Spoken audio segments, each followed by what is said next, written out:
Welcome, everybody. We're so pleased to have you here this evening to have this exciting talk of first part of Art of Communication and the specific subtitle, Public Speaking for Surgeons, because as we just discussed, surgeons need training in public speaking.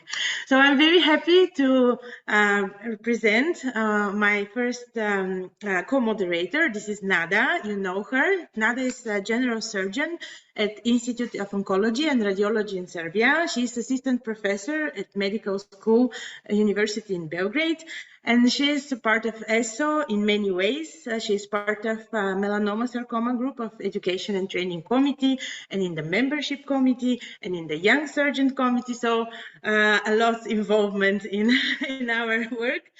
And I'm very pleased to introduce you our speaker. This is Mishu Stefanov. He's consultant and trainer in strategic, public, and interpersonal communications in business and organizations with higher purposes, which I believe we are. So he has a lot of clients from different businesses, and we just talked that it's his first time talking for surgeons. But I had the pleasure to listen his lecture last year. In Bulgaria, there is a specific competition. It's called Entrepreneurs in Science. And Mishu is actually mentoring the public speaking part of this competition. So he's very famous also in Bulgaria. And I hope now he'll be famous all around in ESO members. So welcome. And I want just to tell you that you're free to ask your questions in the chat, and we will be happy to answer them at the end of the discussion. And now, Mishu, please, the floor is yours. Thank you very much, Mariella, for raising the bar of expectations. Very kind of you. Hi, everybody. And I'm really, really happy to be here. And this is actually truly my first time training surgeons. I'm really excited. And what I suggest we do in the next minutes is I will share a presentation and I will share some thoughts about public speaking. Of course, public speaking, rhetorics, effective communication, this is a huge, huge area. So I've tried to be very concise and very focused today so that I can give you some practical tips and ideas. And then I suggest that we have a discussion. Unfortunately, we have to do the discussion over chat, but we can manage. We'll do that. My request and my request for you is that throughout my talk, please feel free to ask questions. Feel free to disagree with me at certain points whenever you feel like that, and just post these on the chat as we go. And then I will either review them in the course of my presentation, or we'll come back to them with our two wonderful moderators after I finish. I will share my screen now. Just a second. There we go. And I hope you can see the screen. Mariella, Nada? Yes. Can you see it? Perfect. Perfect. Very good. Very good. So very briefly, before we start, I want everybody on the call, please, in the chat, place the pin where you are located across the world. So I want your city and your country. Your city and country. Where are you listening from?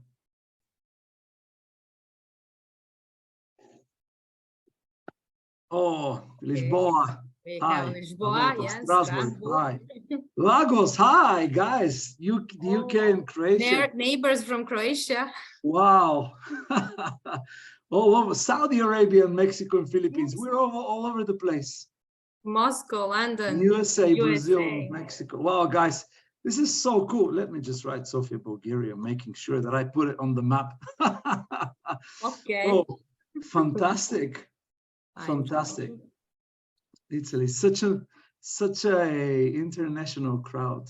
Yeah, we're so happy to have attendees worldwide. Perfect. Perfect. Well, thank you everybody for just giving me this hour of your time. And I always it struck me probably 3 or 4 years ago, after a training.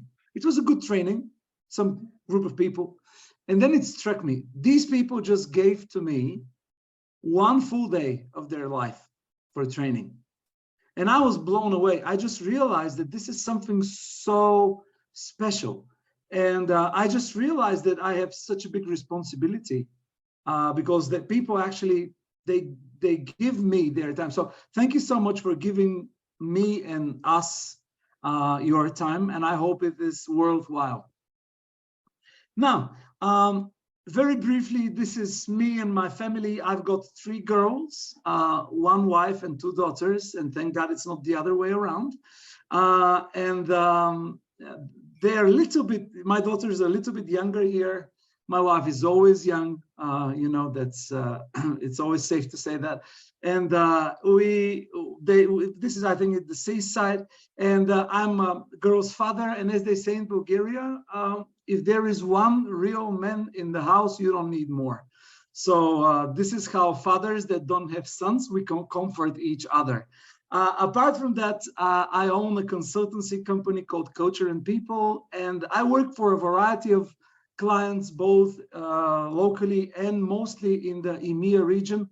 I consult them in organizational culture and communications and leadership development, and so on and so forth. So this is a little bit of my personal, my professional life, so just that you know who stands at the other side of the screen. And you please feel free to go to the website if you want to learn more, or don't do it if you don't. Now, 2018, I have to transfer you back in time. I was doing a very interesting project related to skills of the future for teenagers. It was a nationwide project. I'm very passionate to work with young people, so I developed a very, very cool platform. Oh, well, it's cool for me. I don't know about the teenagers. I think they like it. And so I developed this cool platform, and I was traveling around the country to see how the kids would, you know, just see the platform, if they like it, and so on and so forth. Now, and I visited all sorts of schools. I went to some very poor areas of the country, and I spoke to the kids there. But I went to some of the, you know, elites, you know, quotation marks elite, but high schools, etc. Now, this was in a village nearby the city of Sofia, which is the capital city of Bulgaria. And I went there and I did 3 or 4 presentations throughout the day, just talking to kids about the skills of the future. You know, the World Economic Forum says that there are these skills that you need if you want to be successful in the future, like critical thinking and creative thinking and teamwork, etc., etc. So after the 3rd presentation, I got the teacher that was hosting me. She came to me and she said, you know, Misho, the 9th class, there is a class now coming. You're going to be presenting to the 9th graders. And don't be afraid, I'll be in the room. And I was like, what do you mean afraid by 9th graders? Like, why should I be afraid by, they're like 15 years old. Why? What's going on here? And when the class started, I found out what she meant. First, the girls from that class came into the room and they walked to the back of the very quietly, which is really strange for 15-year-old girls. They're usually very noisy. And then 9 or 10 9th graders, boys, came into the room, and it turned out that they're part of the 2 football hooligans fan clubs in that town. So it turned out that they're from the football or the soccer, if you come from the States, the fan clubs of the 2 biggest Bulgarian rival teams. So during the weekends, they fight against each other when they go to the football games, but during the week, they unite and they fight against the school. So I have these 10, and all of them were skinheads. All of them had tattoos and stuff, and they were like pretty scary.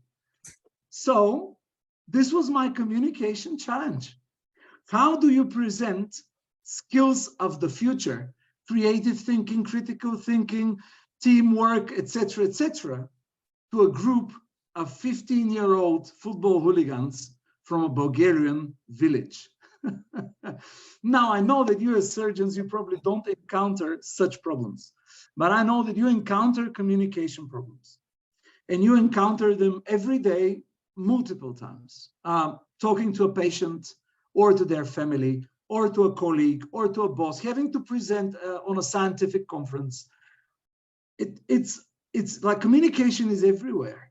And we are always we can always end up in this place of, we have our topic and we're very passionate about it, but then we have a group of 15-year-old skinheads that have no idea and they don't really care. So this is where I want to start our journey today. I will be showing you 4 principles of public speaking, and just 4 very practical advices from my end, which can improve, give you ideas first, and then help you improve a little bit and refresh your communication approaches, regardless of the situation. So in my experience, I meet 2 types of presenters. So 2 types of people who present some kind of information. The first type is self-focused people. So these are people who believe that what they have to say is the most important thing. Now, most of us, we go into that category, okay? We fall into that category. We always think that what we have to say is the most important thing. Just like me, I went to that school and I was like, oh yeah, skills of the future, the most important thing.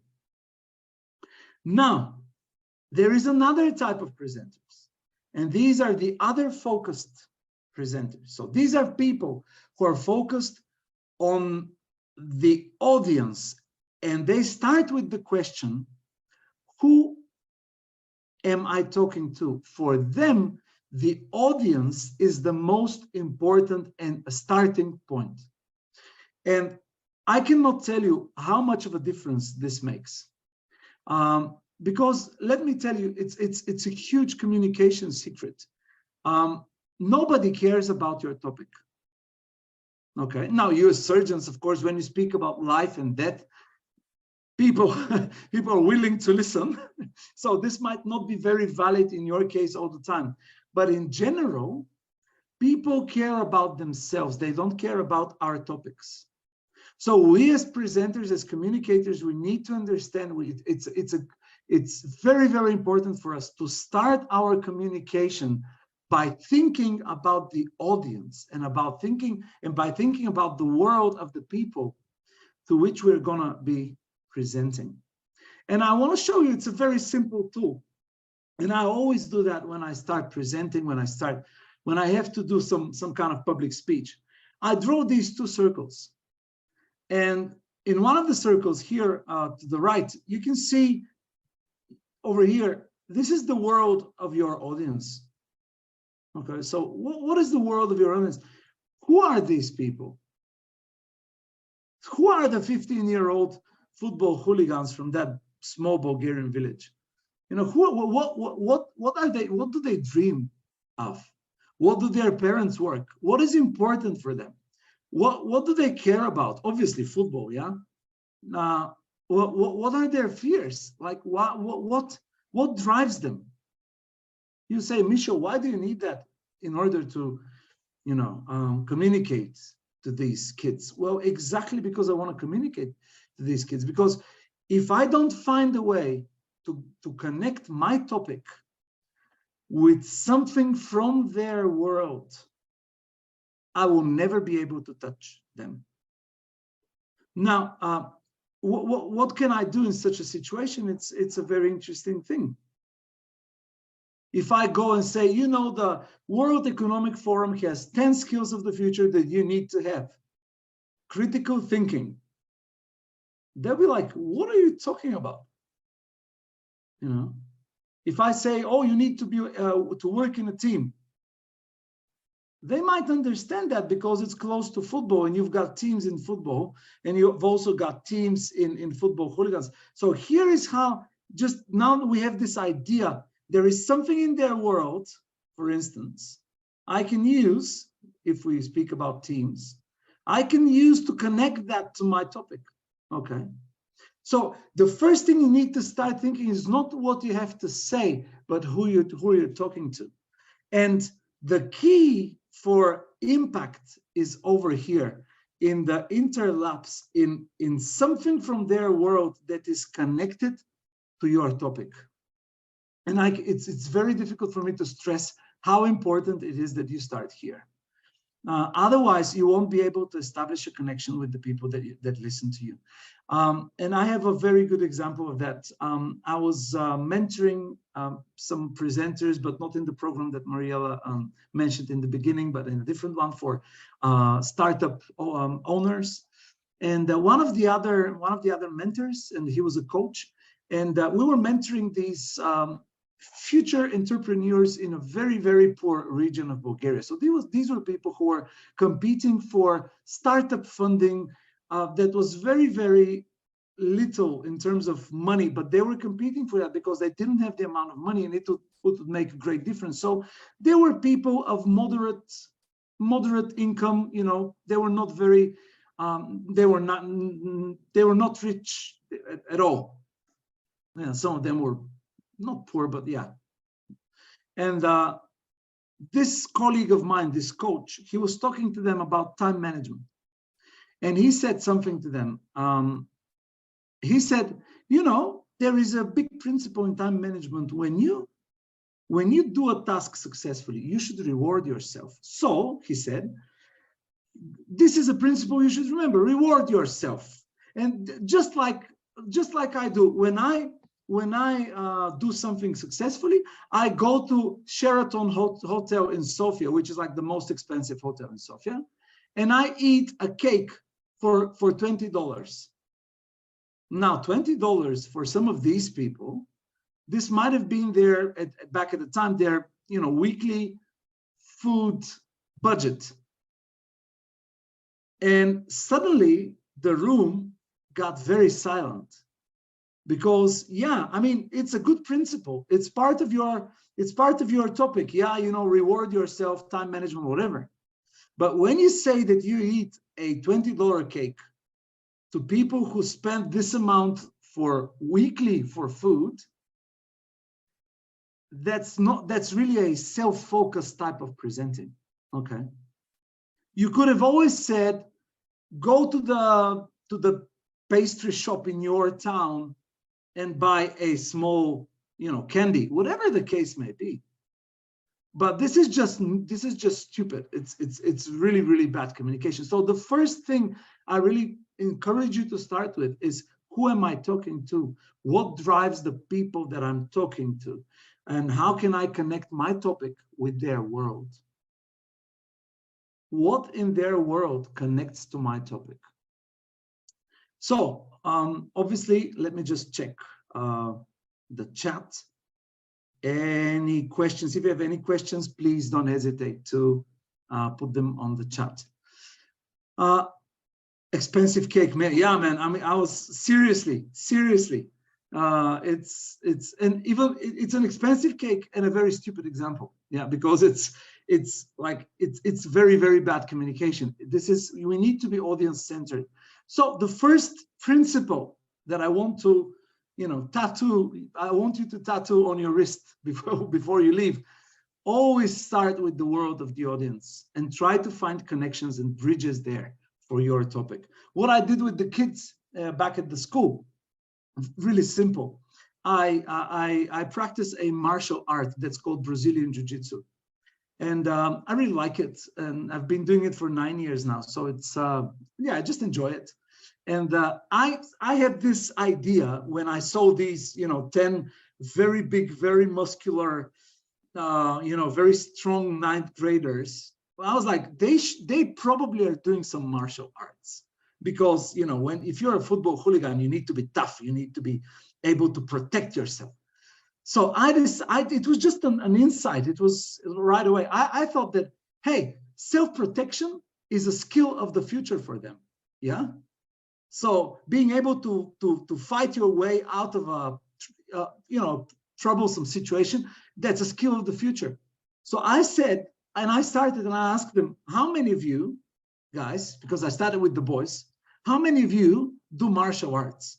And at least 6 of the 10 guys raised their hands. And they were like, I do boxing, I do wrestling. So all of them, like, more than half of them were doing some kind of martial arts. And then I said, okay, so I do Brazilian Jiu-Jitsu, and I came here to teach you a very important skill of the future, the rear naked choke. Now, the teacher that was hosting me, she was really surprised because in the previous 3 presentations, there was no such thing, yeah? So I asked the biggest guy, he was taller than me, and I'm not a small guy.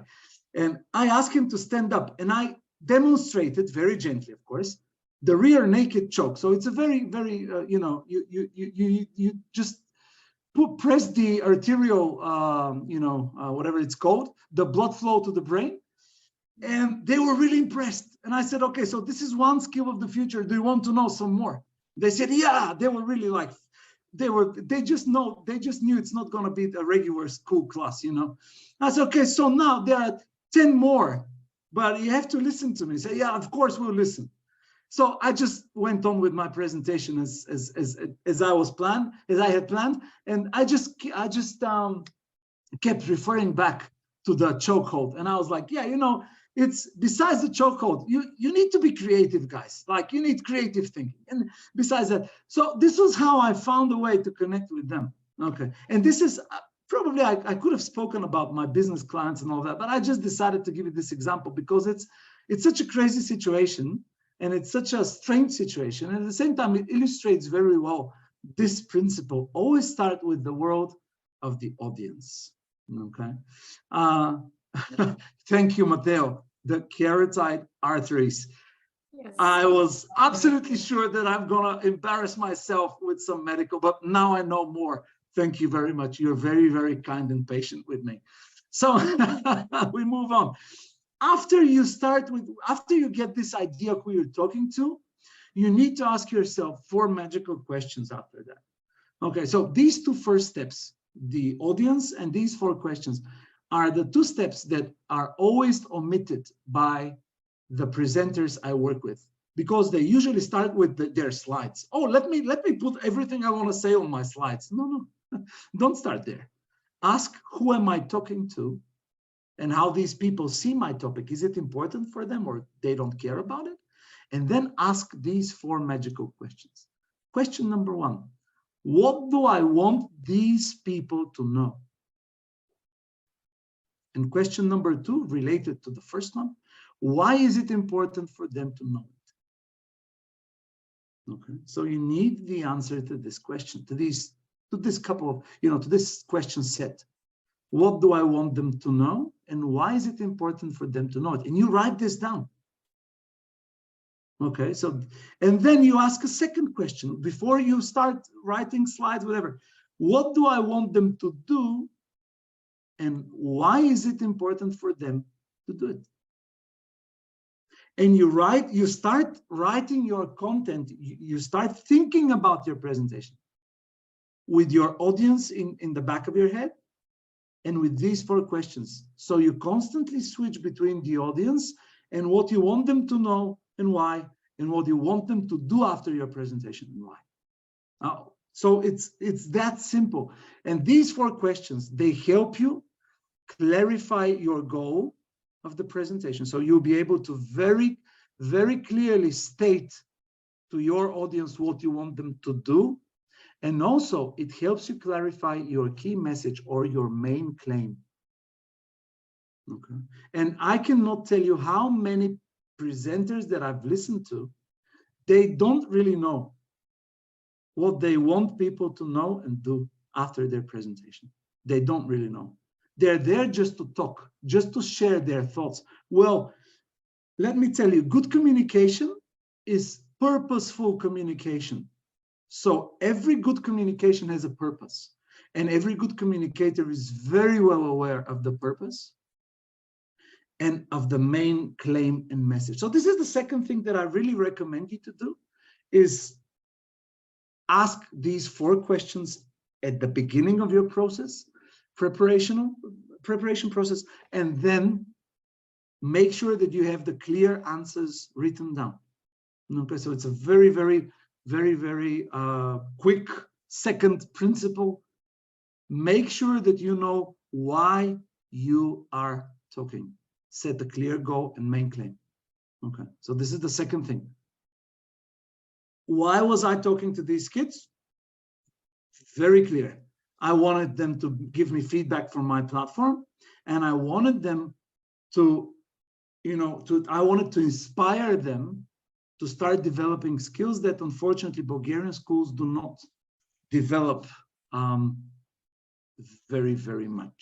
Okay, so this was the goal of my presentation.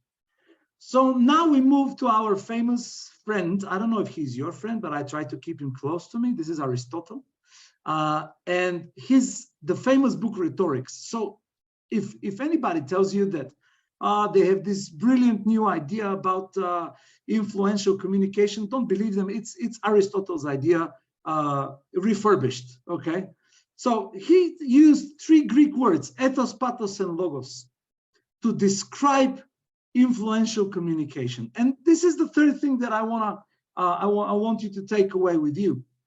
Ethos, pathos, and logos are actually the 3 types of arguments that you can use when you build your presentation.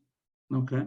Now you know who you're talking to, and you know what you want to achieve and what you want these people to do after your presentation. Now you have to build the presentation. You have to build your speech. And you can use 3 types of arguments according to Aristotle, and that's it. You can either use ethos arguments, meaning that you can try to persuade people from your expertise or for someone else's expertise. Okay. Like if I tell you, oh guys, I've been doing this for 15 years, that's why you should listen to me. This is a type of ethos argument. Yeah, it's part of my expertise. But if I tell you Aristotle said that there are 3 arguments, this is again a part of ethos argument. Okay. So this is how I work. This is how I work with you. Then of course, you have the logos arguments, and most of the professional people that I work with, they're very good at logos arguments. They only use logos arguments, facts, statistics, bullet points, etc., etc. So this is logos. You know logos very well. So announcing the very content of what you have to say, and then it's the pathos arguments, and mostly pathos, the emotional arguments. This is related to metaphors and stories. So what Aristotle said is that real persuasion actually is the combination of these 3. So if I use only ethos, just think about it, just for a second. I use only ethos or mostly ethos arguments, and I tell you about my clients and how happy they are with me and all the big projects that I've done and all the successful programs and all the awards that I've received. You'll be like, this guy's ego is in the space, through the roof. It's crazy. And it's not working. Yeah. But if I start only with the logos and I start telling you about the fundamental communication theory, the underlying principles of good communication, and there are 4 principles of good communication. The first is audience-centered message. Now, it's not bad, but it's a bit boring and dry, and I cannot really engage you. Okay, so it's just facts, and facts we need facts. Otherwise, we're just full of hot air. But if it is only facts, if it is only logos, then it's not engaging. And then the pathos, if it is only pathos, I can be telling you stories about teenagers that I've met and how happy they were, and I can use metaphors, and I can be very, very charismatic. But if there is no content, you'll be like, oh man, like is this really, like, is this what you get famous for in Bulgaria? Is this really the level of content that he's bringing? Yeah? So because you'll be missing the logos part and you'll be missing the ethos part. So this is how it works. So my third, and also when you start generating, my advice here is you just generate a list of arguments that you want to tell your audience in order to support your claim, or to describe the problem or attack the other claim. Okay, so you have positive and negative arguments. Just to give you an example, if you are so now please forgive me. I'll try to give an example from your world, but I'm not really deeply in your world. So Mariella and Nada will correct me, and everybody else on the chat as well. But if you have to tell someone that they need to radically change their lifestyle if they want to live, okay, this is a probable situation, right? And now this is your major claim, is that they have to change their lifestyle radically, like they have to stop drinking or stop smoking or whatever the case may be, if they want to continue living. This is your main claim. Okay, so this is your main message. Now, you can have a lot of ethos and pathos arguments. Like, for instance, what would the pathos argument for that be?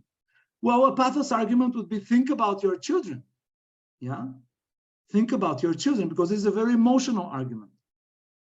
A logos type of argument would be, well, if you do that now, there is a 75% chance for you to make it 5 more years. This is a logos type of argument. An ethos type of argument might be, in my professional practice as a doctor, as a surgeon, I've seen 10 cases like yours, and 7 of them changed their lifestyle and they lived more. So this is an ethos argument. So you speak from your expertise. So you can have all sorts of arguments that support your claim, and you can combine those. But then you can have all sorts of arguments that sort of support the problem. For instance, if you don't change your lifestyle, you will die within 6 months. What is that argument? It's a logos argument. Yeah, it's a fact. You announce a fact, but it's not. It's already a fact about the problem. Okay, it's a negative sort of fact. So you have these type of arguments, and when you have to present, you sit down, you know your claim, your goal, and then you write down all of the ethos, logos, and pathos arguments that you can think of, that you believe will be persuasive for the audience. Okay, so not everything in the world will be persuasive for everybody. So you have to go into the world of the audience again and start thinking, what story should I tell this patient? What type of authority figure will they listen to? What facts should I tell them that are persuasive? Yeah. If you go to a I don't know, a surgeon's congress, and you have to present, it's the same type of thing. You want your colleagues to be able to know about a new technology or a new way of, I don't know, doing something. And then you have your ethos, pathos, and logos arguments. And what is an ethos argument? Well, a group of researchers that are very respected, they tried this and it worked. So this is an ethos argument. What is a logos argument? Well, we did a control group, an experimental group, and these are the results of the survey. So this is the logos argument. And what is the pathos argument? Well, we've got patient number 1, her name was Maria, patient number 2, her name was Elizabeth. And we've got these 2 patient stories, and these are how they changed. Okay. So you've got these different types of arguments that you can use to present every single topic. So the principle number 3 is very simple. Combine the 3 if you want a persuasive message. And there is a simple formula here. You need a logos plus ethos plus pathos. You need a fact plus an expert plus a story. Okay? And this is a very simple thing to remember. Even when you speak to people, when you say a fact, then add a quote and add an example, a story or a metaphor. Because this is how you close the sort of the triangle. And now tell me, is there a logos in my message? Give me an example of a logos argument that I used. Come on, you can do that in the chat. Logos argument, some facts or some theoretical models or something that was logos based.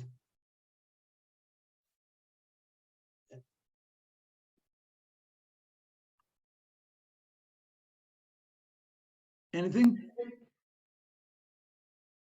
I will help you. The 4 questions are a type of logos argument. The hooligans are hard to communicate is exactly a logos argument. It is an announcement. Perfect. It's a fact. Ioannis, great. Perfect. Yeah, exactly. So this is logos. Yeah. Or telling you that you know the 4 questions, or even this here.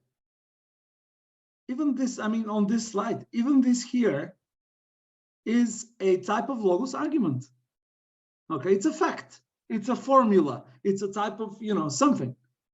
Now, did I use an ethos argument? I did. I used Aristotle. And we all love Aristotle. Come on, come on. I know you more like Hippocrates, but that's a whole different story, yeah? But we like these philosophers. But if Aristotle says it, then it's a powerful ethos argument. And then I used the story about the hooligans. It's a powerful pathos argument, yeah, that illustrates what I want to show you and supports my main claim that you have to go to the world of your audience. Okay, so I do the same thing all the time. This is how I present. And this was the 3rd principle. And the last principle that I want to show you, and then we'll have some time to discuss, because I promised to finish by up to 40 minutes. Now, this is Nancy Duarte. Obviously, it is another ethos argument that I'm going to be using because she's a great expert in presentations. She's one of the coaches of the Big TED conference. And I do recommend her book called Resonate. If you want to go deeper into the topic, and if you have time for just one book in your summer holiday, I recommend that this is the book. It's a very, very cool book. And so Nancy Duarte and her team did something very, very interesting. And now I'm combining an ethos argument with a story. So I'm combining a ethos and pathos argument. And there is also logos here because I've got 1,000 speeches. So you see how these work together. So I've got the expert on the slide, and I've got the pathos because I'm going to tell you a story, and I've got the logos in the story. Okay. And it's a real story, which is the best. So her team and herself, they made an analysis of over 1,000 speeches and presentations from nowadays, but speeches from since ancient times, and they discovered that they all use the same structure. So they all follow the same structural approach, which is fantastic. It's probably the best thing that I've ever seen in communications theory, because it completely transformed the way I present. Okay, it completely transformed the way I present. I mean, it's when I found out her model, and my boss, I was working for an NGO back then, and I had been presenting a single presentation many times. So my boss was very, very used to that presentation, and I transformed the presentation using Nancy Duarte's structure. And my boss heard the new presentation, which had the same arguments. I just reordered the arguments. And my boss said after that, he said, "You have been going to presentation classes." I said, "No." He said, "Yes, it's a brand new presentation. It was much more impactful. So now tell me where you went to presentation classes." And I didn't go to presentation classes. I just restructured my message. And now what she actually said is, when you have your arguments written down, the logos, ethos, pathos, the positive and the negative arguments, what you do, you alternate between them for your presentation. So you start with the problem. So this is the beginning of the presentation over here. You start with the problem, what the problem is. Then you add some of the solution. So for instance, you've got a pathos argument about the problem, okay? And you speak a little bit about that, and then you jump to some ethos and some logos, then you go back to the problem, yeah? Then you go back to the problem, and then you go, where are my minuses? Ah, there they are. So what you do is you just alternate between these. So you have your list of arguments, okay? So you have You have to present to this new conference, to this conference of your colleagues, and you have 5 things that you want to tell them. You've got 5 big arguments. You've got 3 positive about this new invention, and you've got, or the new approach, whatever, and you've got 2 negative. So what is the problem? How is this being done now, and why is this an issue? And you just alternate between those. And it's brilliant. It's brilliant because it is the way you structure the arguments actually creates a roller coaster for the audience. Yeah. And people start, it's very, very powerful. You have to try it to see it. You have to experience it. But this is how I structured my presentation. I mean, today I structured my presentation this way. You know, this is, so you've got a story and a problem, and then you've got a solution, and then again a problem. There are 2 types of presenters, the self-focused presenters, and these are really, really bad. They're the negative. But then you've got the other focused presenters, which are the positive, yeah? So this is how I speak. I arrange my arguments to alternate between the negative and the positive.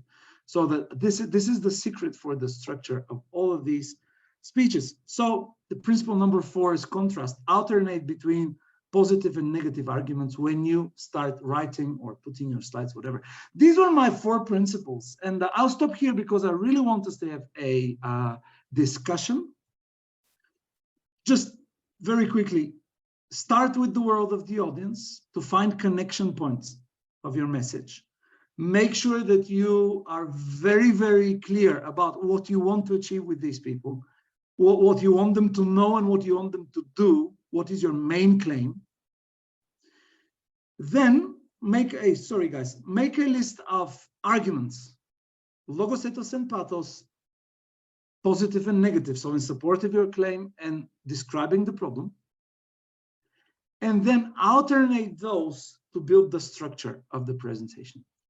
This is a simple recipe and 4 very simple steps, but I promise you, they will change a lot. If you follow them if you trust the process, they will change a lot. And I believe Mariela experienced part of that when we were working together. So I will stop here.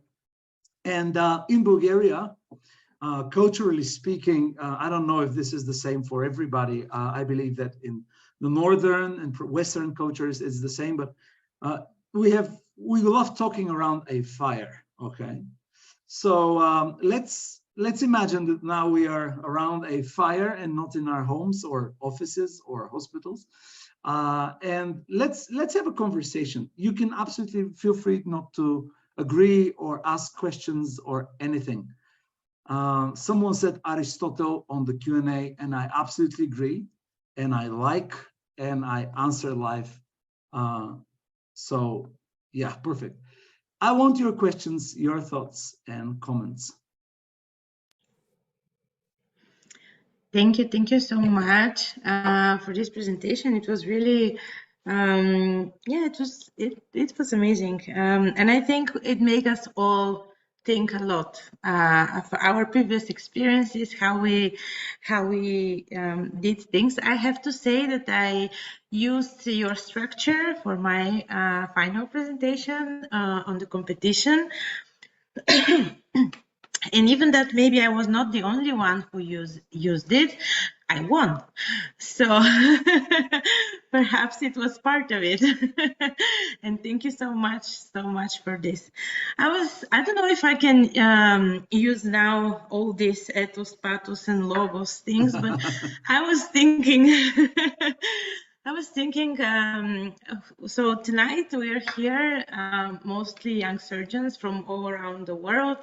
And as you said in your presentation, we have 2, let's say, common problems I see now for our audience.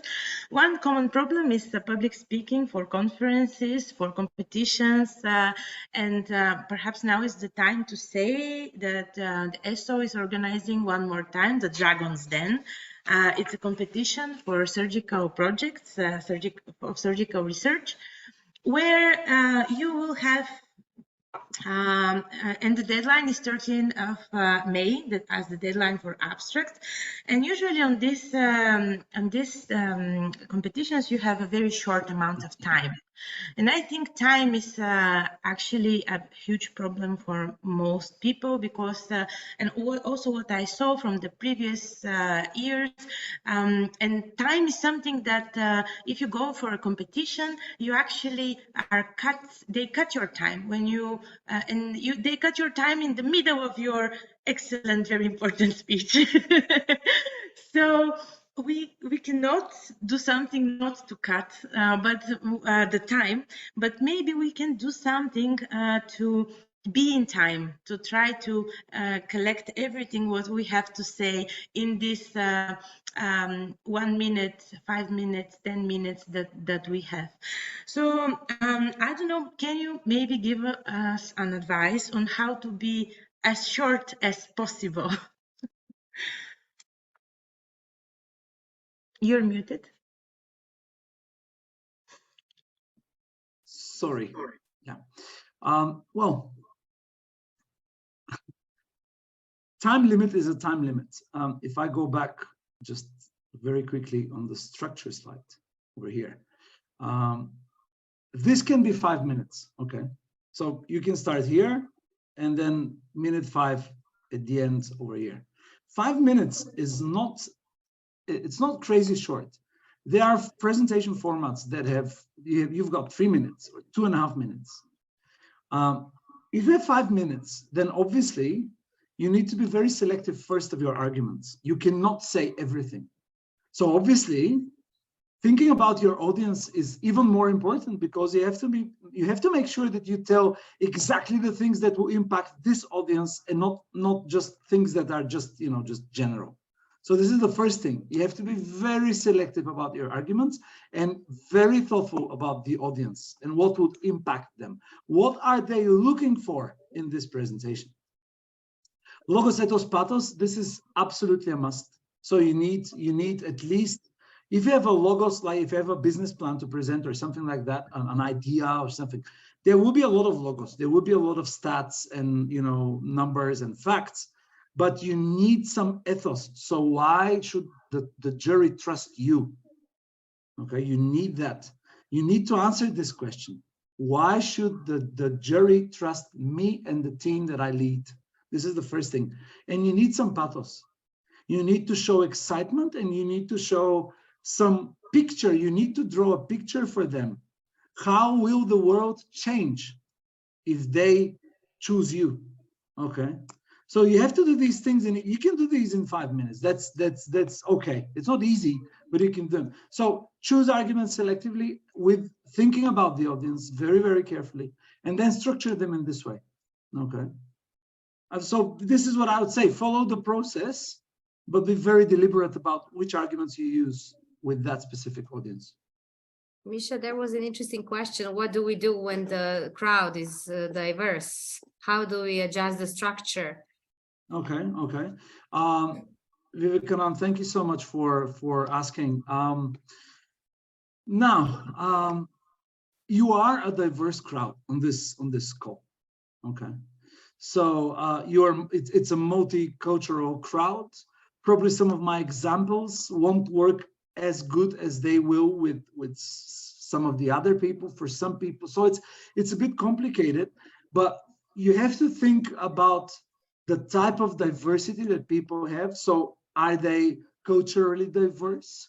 Are they diverse professionally? So, I mean, you have a common denominator here. All of the people we suppose are surgeons. So this is a common denominator. I can use that. But if it might be that it is a medical, you know, congress, but it's all sorts of, you know, medical professionals there. So this makes it even a little bit more complicated. So I would say, thinking about the audience when it is diverse, you have to be even more deliberate, and you have to map out the ways in which the audience is diverse. And then what you do is you develop arguments for each of the main groups of people in the audience. For instance, if we separate them into different cultures, we have obviously some Western cultures and Eastern cultures and whatever the case be, African cultures. This is very, very like gross, but you can do that.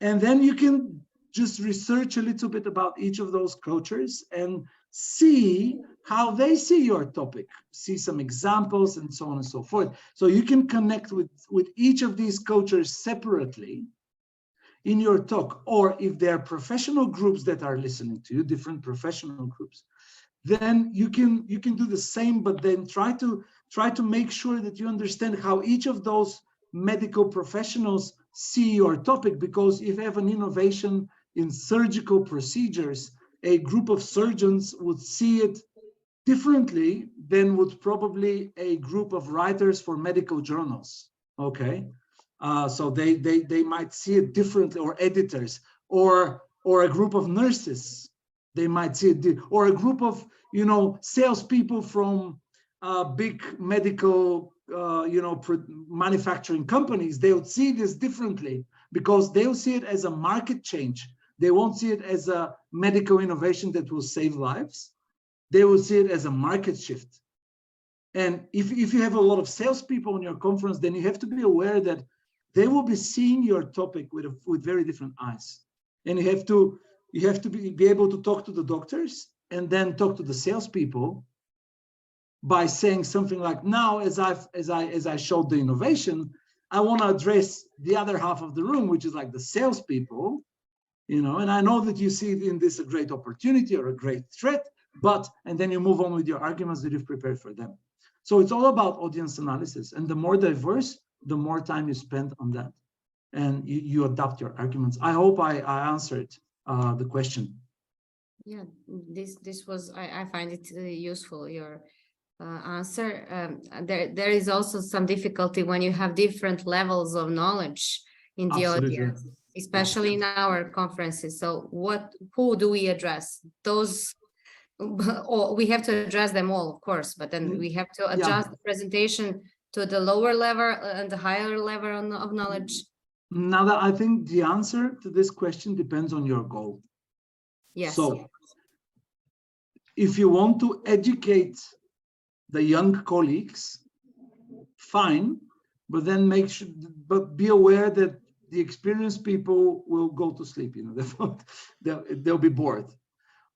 If you want to, let me answer with a story, which is a pathos argument there.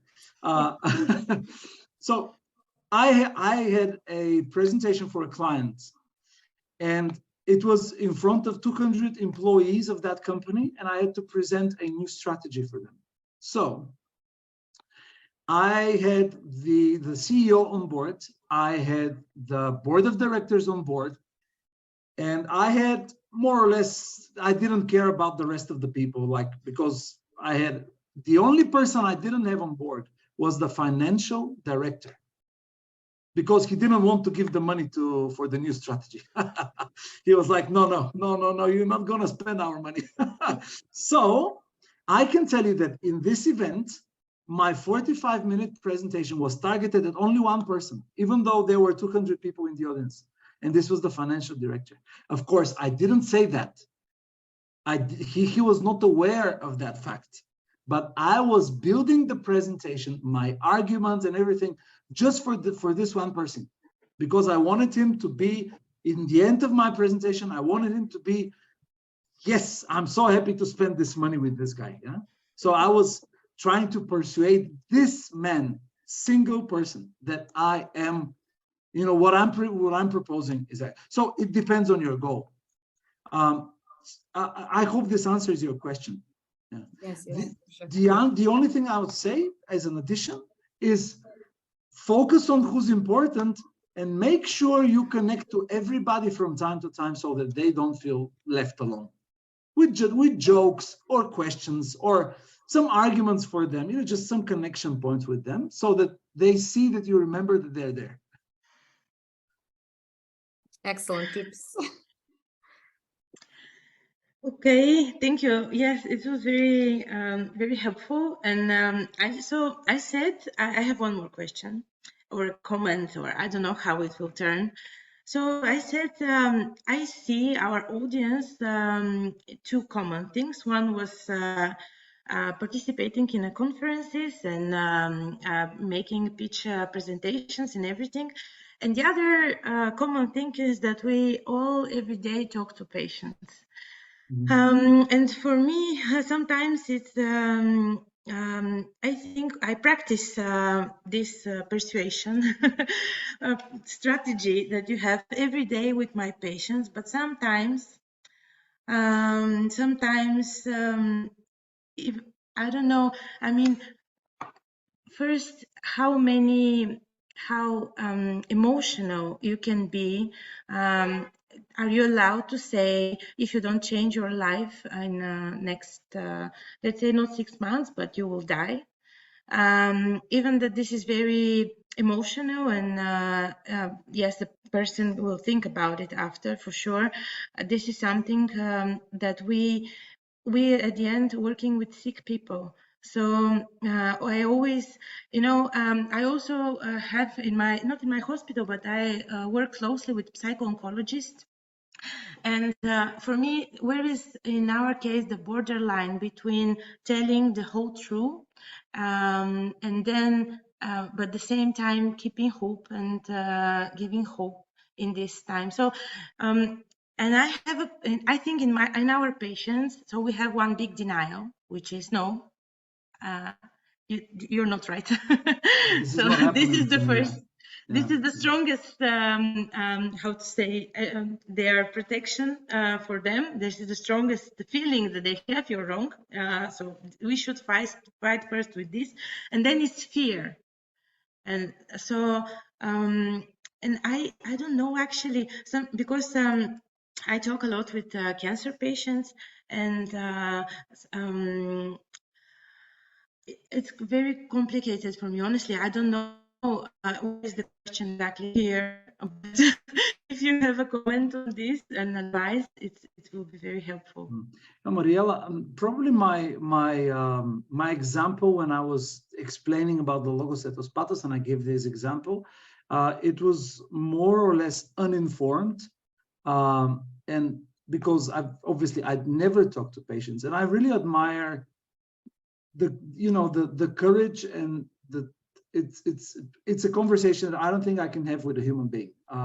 So I admire the doctors that do it every day. And I don't think I'm really prepared to answer your question. I'm sorry. I think that it goes, if you ask me in terms of communication, as far as I can tell, hope is very crucial for cancer patients. So I believe that they need to believe that there is a chance for survival, and they need to be willing to fight. So I would say, if we speak about human psychology, feedback, because you're giving feedback to this patient, you're actually providing feedback, you're telling them what they need to do. With some people, positive feedback works great. So they say, fantastic, yeah, there's hope, let's go. For some people, negative feedback works great. Yeah. So you actually have two motivational forces in people. People who want to prevent bad things from happening, and people who want to promote. So we are mostly driven by one of these forces in different situations. But so if you meet a patient that they're about preventing things, and so you want them to be able to prevent death or delay death. So your arguments should go in this direction. But there are people who are like, yeah, there's hope, so let's go. I'm enthusiastic, positive, and I think psychologists should be giving these advices rather than me. But I just want to say, it was not like a remark for you, because I have said this. For patients who doesn't want to go with surgery, they don't want a chemo, they refuse treatment, I have said you will die in 6 months or 1 year or 2. We generally avoid time measurements, but I have said this, so it is all valid. But after I say it, or every time, it's also on me, because I don't feel okay saying this, and but otherwise I cannot do this impact on a person in front of me. So it was not to say you are right. I mean, that's what I want to say. Yes, Nada, please. Sorry. Yeah, but Misha is right. It's quite not his domain to discuss the conversation with patients telling the poor diagnosis. It's more like a psychological skill, and we have these recommendations about how we talk to patients, what we should not say and what we should say. So I think it's the smartest thing is to just go along with these phrases and practice every time. But it can never be easy. Communication regarding topics like death and cancer and terminal disease. So you just can't be prepared. Yes, but we are using this. We use facts and statistics. We use expertise. We say based on our expertise, and we use emotions at the end. So we all do these three things all the time. Just yes, when it's vulnerable, the audience, it makes it more complicated. It is. It is. Yeah. Okay, thank you so much. I don't know if I don't see any other questions from the audience. So There is one. Okay. How would you recommend presenting when faced with a crowd that doesn't support your view? I'll be quick on this one. It's when there is a crowd that doesn't support your view, it's a difficult task, but it's not impossible. What I would definitely do, I would outline first of all, I usually start with the fact that I understand their position. Okay, so I outline all of their arguments. And I just say that I understand why they might be feeling or thinking this way. And then I usually, because this shows that I understand, that I try to see the world from their perspective. This gives me credibility, builds trust, and then they're more open to listen to my arguments. And I always go very gently, and I say, my point is not to persuade you, but to give you a potential different perspective. But you're absolutely free to disagree so this is how I approach a different crowd, but I do a very, very good analysis of their arguments and their viewpoints so that I'll be able to answer and confront and so this is my 5 cents on that. Yeah, Thank you very much for this is useful. This is really useful. Yeah. And good question, yes. Yeah. Thank you very much for inviting me. It was such a pleasure to, connect and talk about these things. Very, very glad to be here. It was a pleasure having you, Misha. Thank you. Have a great night. Thank you so much, and hope to see you soon. Yes, Bye-bye. join us on our future webinars. Bye.